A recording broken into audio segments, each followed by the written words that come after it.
how you found out about material science or engineering. Yeah, I found out about it when I was an undergrad student, searching for grad schools and basically advisors, because my degree was in chemistry, yet and we were working on synthesis of polymers, and so I became interested in understanding the properties rather than just developing synthetic processes to make these into single crystals. What are the properties of polymers? And so although I went to in a chemistry program, I would say what my degree would be considered sort of materials chemistry. So I came to this country, I think, when I was 16 years old. Oh, really? Well, I was born in Ohio. Oh, okay. And then my family went back, moved to Sudan, North Africa, and so I was in AP chemistry. That's really how I got interested in chemistry and sort of pursued it, I guess, as a career now. That's so cool. Yeah, so senior year, sort of learning a new language, trying to be on track. Oh, I always forget a lot of that stuff when people come here. We always assume, everyone speaks English. My dad is an engineer, so he traveled mostly in the Middle East, worked in oil industry. And so the official language there was Arabic. When you move to a new place, a new culture, you learn to adapt. And luckily, I was young enough to learn to adapt. But in terms of a language, you have no choice, right? You have to learn to do it, and you have to learn to do it pretty quickly. Otherwise, you can't communicate. But it teaches you important things in life, right? You can't give up, right? If you have a goal in life, right? Any goals, whether it's a personal or professional goal, right? And it's important to you, you learn how to have that as a target and be focused as a laser, as my PhD advisor used to tell me. Focus as a laser. I love it. Focus on that as a laser. I do relate to a lot of my students, some of my graduate students, right, who English is not their first language. Yeah, that's incredible. And so that is not a barrier. I often tell them it could be an advantage. In terms of doing science, mastering the language, the English is probably the easiest part for them, and they develop that skill during during their PhD time here. Yeah, it's very underrated, the communication that we always take for granted here. Yes, because almost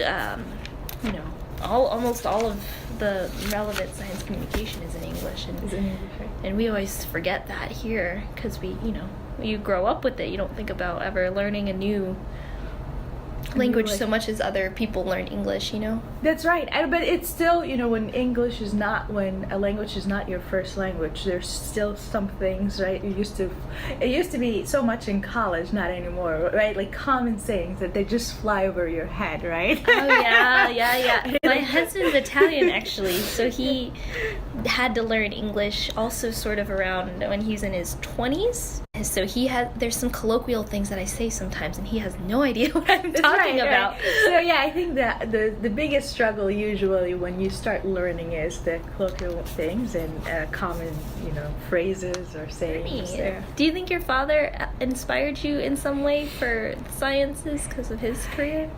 Yes, very much. I think my mom is more a little bit of artistic, creative sides, and my dad was very logical, systematic, and methodical. So I always kind of combined both of them then. Yeah, in a way, I enjoy. I would say you do need some creativity, right? You have to be creative. So you mentioned you do a lot of polymer work.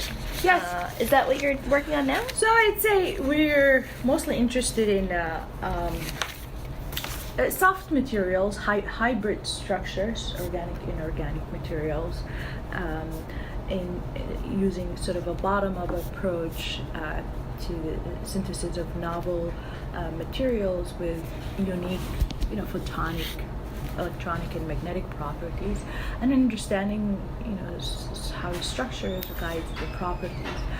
But we also do we fabricate devices. Oh, okay. And sort of to get the feedback loop, right? How does the structure influence structure self-assembly? So are these devices like kind of composite work? So some of the devices we make the range for applications from solar cells, light emitting diodes to biological imaging. Oh, neat. So that must be a nice place to do it with the MDN. Yeah. Yes. We're all the Texas making Medical Center connections here. with the medical center. Yeah. So I understand you started more medical side when you just got here. Or did you start that during your time? Yeah, that's great. Atlanta? I sort of always, my PhD training was mostly on polymer electronics, and then I moved to MIT to work with Tim Swager and Paul Hammond. I was interested in how do we combine the soft material and exploit their electronic properties and integrate them with biological systems. And so that's how my interest started. We worked on polymer semiconductors as imaging probes. In that example, in that case, I worked on for the detection of cancer. In animal models, but the idea was to create a general platform. So the next model system when I started my independent career was for atherosclerosis. Oh, okay. So right now there are no early detections for blockage of arteries. I think the first early symptoms is essentially a heart attack or a stroke, and so. The questions there: can you generate a model or a system that allows you to image at very early stages plaques in arteries?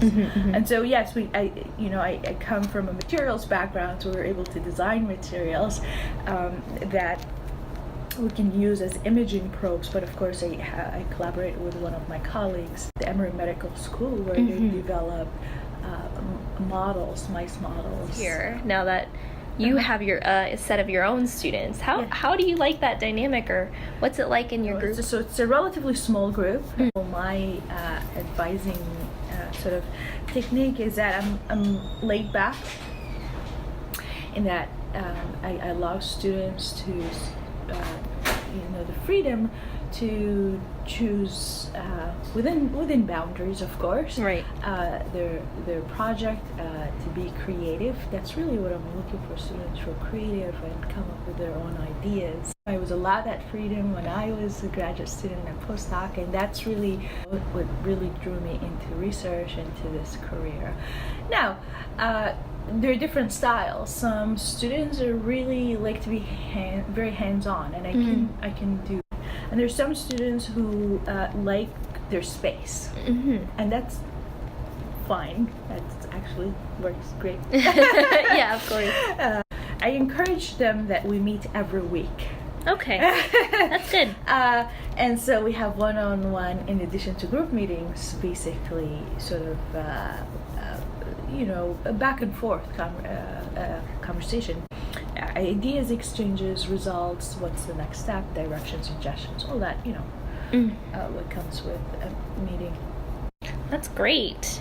Is your group kind of, so I know there's a few in your group that are joint with other co-advice, I guess is the right word. Christine. Oh, okay. Christine is joined, with June Lowe. And that was really her own idea, which is, again, very bold, I would say. I think it's working fine. June, of course, is interested in the mechanical properties of things. I'm interested in materials. And so Christine thought she was interested in polymers, semiconductors, and their mechanical properties. So she's working on that. But yeah, if done right, these co-advising could be really valuable for the students and for all parties involved, right? For the PI, because it's one thing as colleagues we talk about an intersection where we both can collaborate. It really only will come together unless you have that student who is willing to walk, who's willing to wear these two shoes, right? So, speaking of getting steps in, what do you do outside of the lab? Oh, yeah, now I like biking. With my Oh, okay. kids, and we do fishing. Oh, cool. Nothing like Ned Thomas, who does deep sea fishing. Oh, really? More like Oh, man. I didn't know that Houston had that much water for... They have small ponds and lakes a little bit north further, and so yeah, it's fun. You mentioned kids already, so I didn't know you already had children. I do. I have two. Oh, that's so exciting! So you'll have the third coming. I have a third one. Do you know the gender? Or are you gonna wait for a surprise? I know. I'm not that adventurous. I do. I have. I will have a girl, and the oldest one is a girl. She'll be 4 this December, and the second one is a boy who'll be 2. Oh, perfect family. Wow. So they already know that they're getting a sister? Yes, they're very excited. Alina's been looking for a sister. Oh, how sweet. Yeah, she wants a little sister. Aw. Have you found that to be a challenge to have kids at the same time as working? Yes. Yes, of course. It's tricky, right? People always talk about, work-life balance, particularly when you have kids, and yeah, I would say what helps is having sort of a supportive network, right? Supportive, in my case, husband, but having a supportive partner helps tremendously. You're both doing 50-50 and of the work, and most importantly is a work environment, colleagues who understand. Surprisingly, not everywhere that's the case, right? Because but luckily in this department, I find it that most of my colleagues are very understanding, right? Because a lot of them have gone through, some of them do have a young family, and others, their families are a little bit mature, but they have gone through similar experiences where both partners are working. Older generations where it was not the case. You didn't have two partners, with the young families where both parents are working demanding jobs. So, to their credit, it's very hard to understand the demands, right? Of course. It's really nice to know that if you can do it, we can do it kind of thing, for a lot of women in general. And that's kind of the original target I started with was for the Society of Women Engineers, right? Just because of the already sort of different numbers of women compared to men in the field, in the workplace, in the sciences. It's kind of been just sort of opened up to undergrads or just people in general that are interested in grad school. But I have been researching a little bit more on companies that have certain maternal policies and things like that, because I realize it is a little more important to me now that, I'm old enough to think about settling and having a family and stuff. Yeah. So it's nice to see that you can do it. Yeah, that's right. I mean, okay, so that's really important, right? And it was some, of course, when I was in grad school, I didn't think about it, and I didn't think it was that you can do it. And I did a postdoc, and then it became that that's an important aspect of things. I do want to have kids, but I don't want to give up my career. And but there are not a lot of women, for examples, right? At least in our fields, that I would say senior women who have a family. And so it helps, yes, of course, it helps as somebody who, a young scientist, starting out your career, wanting to start a family, to see that that it can be done. And you will do things differently than what has been done, and that's fine. You just do what works for you, right? What works for your family may not, what works for other families may not work for you. So right. You just have to find your system. Bottom line, it can be done. It's not, it's not easy. A walk in the park, right? Of course. But if you're determined and you're focused, it could be done. Finding an environment that works for your style of work, right? That might not work for somebody. Some people like rigid, hours. I want to be consumed with work from 9 to 5, and after that, I don't want to see anything about work, right? But if you're flexible and then this can work as well. Is that kind of what got you into academia in addition to the research? Is that sort of flexibility? Yes. Mm-hmm. Yes. What kind of advice would you give if there was like an undergrad that came up to you and asked, oh, should I go straight to work? Should I go to grad school?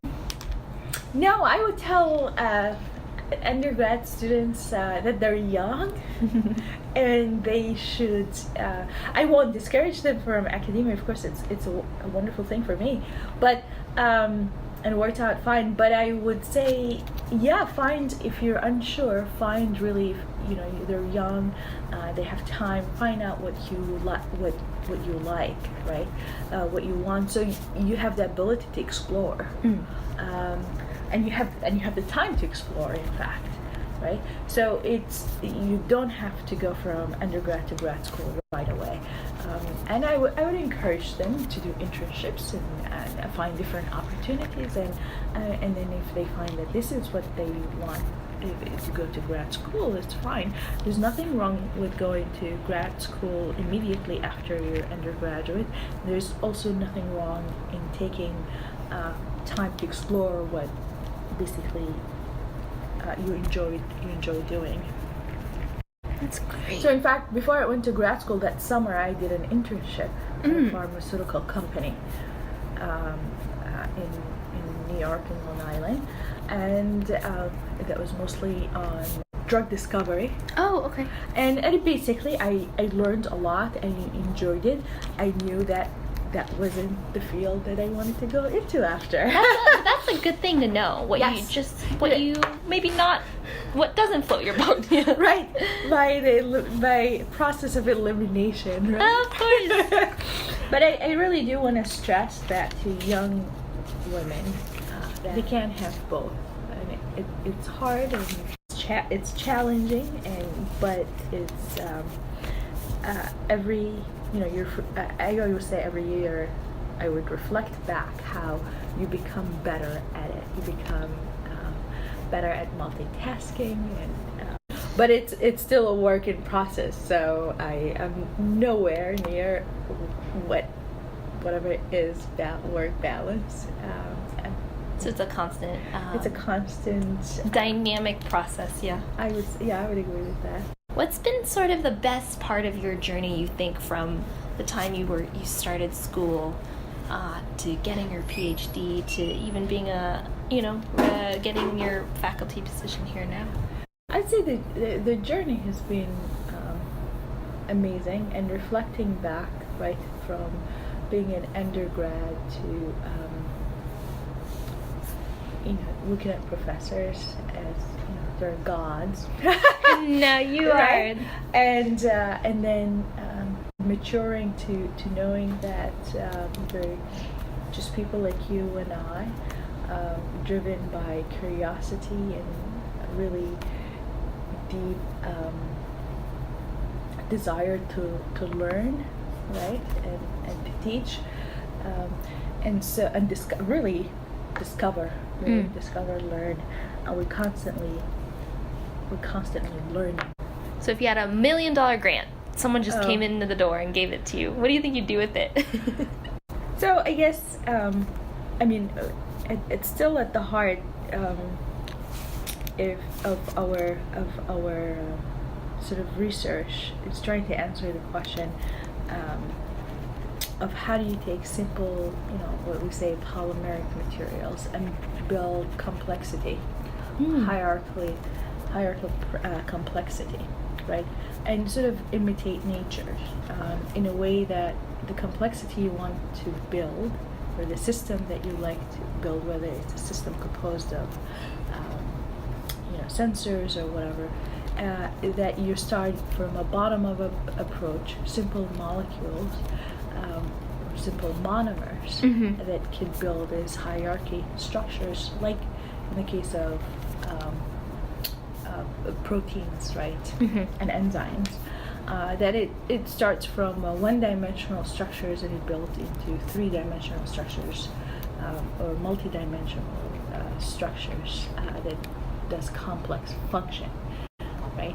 There's not yet a sort of artificial grip, I would say, in sophisticated models. Right? That we have not been able to do like nature has. Yes. And I mean, at the end of the day, I guess the function, what is the function? The function, what's the system, right? I mean, at the end goal is to address sort of societal challenges, right? Whether it's in energy or whether it's in human health, right? So yes, I don't know that a $1 million grant will be able to solve all those things. That, yes. But it certainly lets you be more focused on. Great. Well, I hope you get it. Thank you. Okay, last question for you. Yes. If you could meet anyone in the past, or it can be someone right now, who do you think it would be? That's a hard one. I know. It's really hard. So here's the people that I am fascinated by. People I'm fascinated by are people who challenge convention or walk away from. Oh, interesting. Yes, or give it up, right? So example of that, George Washington, right? He people wanted to make him a king, and he went back to his house and said no, right? He walked away. I guess Buddha was also one of them. Buddha, right? But I think Dr. Ajahn said Buddha also. yeah, I think Dr. Ajahn was interested in Buddha because I guess he was a king. He loves the stories where people, completely, turn 180.